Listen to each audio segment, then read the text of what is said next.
जय श्री कृष्ण मित्रों। श्रीमद् भगवत गीता अध्याय 17 श्रद्धा त्रय विभाग योग। अर्जुन कहते हैं, हे कृष्ण, जो मनुष्य शास्त्र विधि को त्याग कर पूर्ण श्रद्धा से युक्त होकर पूजा करते हैं, उनकी श्रद्धा सतोगुणी, रजोगुणी, तमोगुणी या अन्य किस प्रकार की होती है? श्री भगवान कहते हैं, शरीर धारण करने वाले सभी मनुष्यों की श्रद्धा उनकी प्रकृति के गुणों के अनुसार सात्विक, राजसी और तामसी 3 प्रकार की ही होती है। अब इसके विषय में मुझसे सुन। हे भरतवंशी, सभी मनुष्यों की श्रद्धा स्वभाव से उत्पन्न अर्जित गुणों के अनुसार विकसित होती है। यह मनुष्य श्रद्धा से युक्त है, इसलिए जो जैसी श्रद्धा वाला होता है वह स्वयं वैसा ही होता है। सात्विक गुणों से युक्त मनुष्य अन्य देवी देवताओं को पूजते हैं। राजसी गुणों से युक्त मनुष्य यक्ष और राक्षसों को पूजते हैं और अन्य तामसी गुणों से युक्त मनुष्य भूत प्रेत आदि को पूजते हैं। जो मनुष्य शास्त्रों के विधान के विरुद्ध अपनी कल्पना द्वारा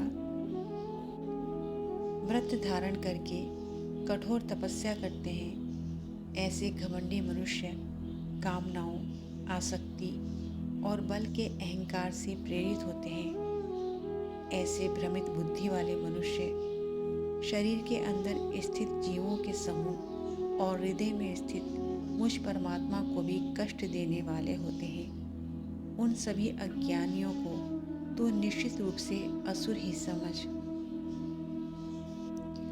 हे अर्जुन, सभी मनुष्यों को भोजन भी उनकी प्रकृति के गुणों के अनुसार ही 3 प्रकार का प्रिय होता है, और वैसे ही यज्ञ, तप और दान भी 3 प्रकार के होते हैं। उनके इन पृथक पृथक भेदों को तू मुझसे सुन।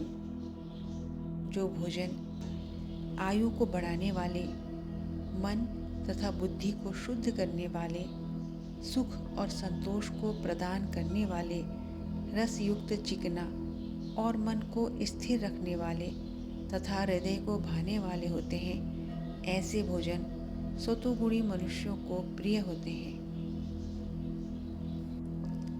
कड़वे, खट्टे, नमकीन, अत्यधिक गरम, तीखे, चटपटे, रूखे, दाहकारक भोजन रजोगुणी मनुष्यों को रुचिकर होते हैं, जो कि दुख, शोक तथा रोग उत्पन्न करने वाले होते हैं।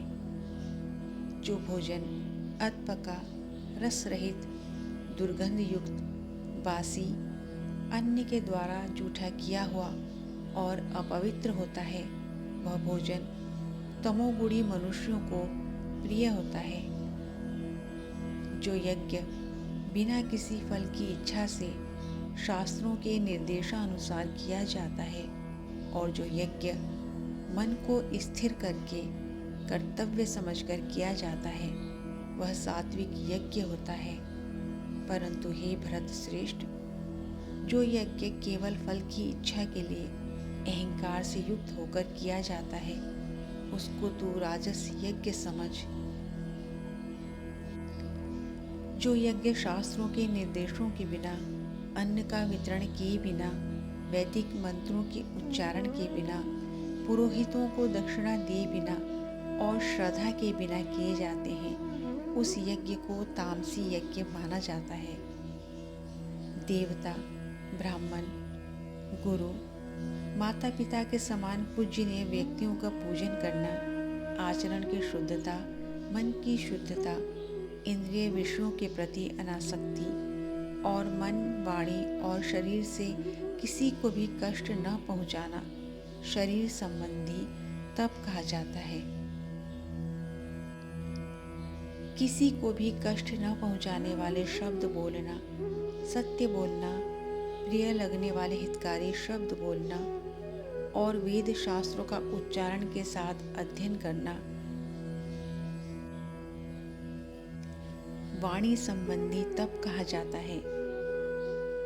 मन में संतुष्टि का भाव, सभी प्राणियों के प्रति आदर का भाव, केवल ईश्वरीय चिंतन का भाव, मन को आत्मा में स्थिर करने का भाव और सभी प्रकार से मन को शुद्ध करना मन संबंधी तप कहा जाता है। पूर्ण श्रद्धा से युक्त होकर मनुष्यों द्वारा बिना किसी फल की इच्छा से उपर्युक्त तीनों प्रकार से जो तप किया जाता है उसे सात्विक अर्थात सतोगुणी तप कहा जाता है। जो तप आदर पाने की कामना से, सम्मान पाने की इच्छा से और पूजा कराने के लिए स्वयं को निश्चित रूप से कर्ता मानकर किया जाता है उसे क्षणिक फल देने वाला राजसी अर्थात रजोगुणी तप कहा जाता है। जो तप मूर्खतावश अपने सुख के लिए दूसरों को कष्ट पहुंचाने की इच्छा से अथवा दूसरों के विनाश की कामना से प्रयत्न पूर्वक किया जाता है उसे तामसी अर्थात तमोगुणी तप कहा जाता है। जो दान कर्तव्य समझकर बिना किसी उपकार की भावना से उचित स्थान में उचित समय पर और योग्य व्यक्ति को दिया जाता है उसे सात्विक अर्थात सतोगुणी दान कहा जाता है। किंतु जो दान बदले में कुछ पाने की भावना से अथवा किसी प्रकार के फल की कामना से और बिना इच्छा के दिया जाता है उसे राजसी अर्थात रजोगुणी दान कहा जाता है। जो दान अनुचित स्थान में अनुचित समय पर अज्ञानता के साथ अपमान करके अयोग्य व्यक्तियों को दिया जाता है उसे तामसी अर्थात तमोगुणी दान कहा जाता है। सृष्टि के आरंभ से ओम तत्सत इस प्रकार ब्रह्म को उच्चारण के रूप में 3 प्रकार का माना जाता है और इन तीनों शब्दों का प्रयोग यज्ञ करते समय ब्राह्मणों द्वारा वैदिक मंत्रों का उच्चारण करके ब्रह्म को संतुष्ट करने के लिए किया जाता है। इसलिए ब्रह्म प्राप्ति की इच्छा वाले मनुष्य शास्त्र विधि के अनुसार यज्ञ, दान और तप रूपी क्रियाओं का आरंभ सदैव ओम शब्द के उच्चारण के साथ ही करते हैं। इस प्रकार मोक्ष की इच्छा वाले मनुष्यों द्वारा बिना किसी फल की इच्छा से अनेकों प्रकार से यज्ञ, दान और तप रूप क्रियाएं तत् शब्द के उच्चारण द्वारा की जाती हैं। हे पृथापुत्र अर्जुन, इस प्रकार साधु स्वभाव वाले मनुष्यों द्वारा परमात्मा के लिए सत शब्द का प्रयोग किया जाता है तथा परमात्मा प्राप्ति के लिए जो कर्म किए जाते हैं उनमें भी सत शब्द का प्रयोग किया जाता है।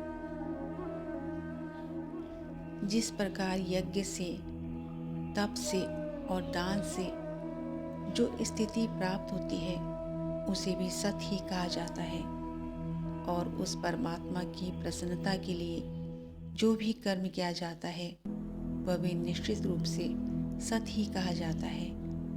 हे पृथापुत्र अर्जुन, बिना श्रद्धा के यज्ञ, दान और तप के रूप में जो कुछ भी संपन्न किया जाता है वह सभी असत कहा जाता है। इसलिए वह न तो इस जन्म में लाभदायक होता है और न ही अगले जन्म में लाभदायक होता है। इस प्रकार उपनिषद, ब्रह्म विद्या तथा योग शास्त्र रूप श्रीमद् भगवद गीता के श्री कृष्ण अर्जुन संवाद में श्रद्धात्रय विभाग योग नामक 17वां अध्याय संपूर्ण हुआ। जय श्री कृष्ण।